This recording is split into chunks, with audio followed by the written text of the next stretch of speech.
নমস্কার।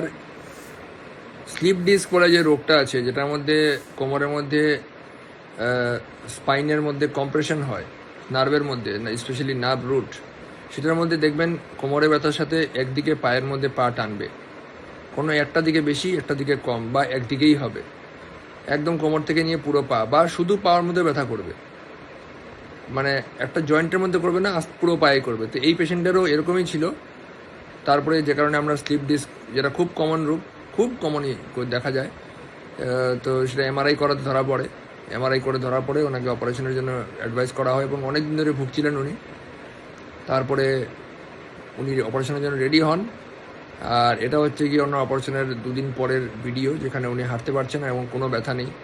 আগে প্রায় 6 মাস ধরে উনি ব্যথায় ভুগছিলেন। আর এখন তারপরে আমাকে যে এটা ভিডিওটা আমি এখন আজকে শেয়ার করছি, মানে অনেক দিন আগের কেস। পেশেন্ট এখনও ভালো আছে, কোনো প্রবলেম নেই, পরে সেলাই টেলাই কেটে গেছে, নর্মাল জীবনযাপন চলছে। ধন্যবাদ। छोड़ दीजिए आप।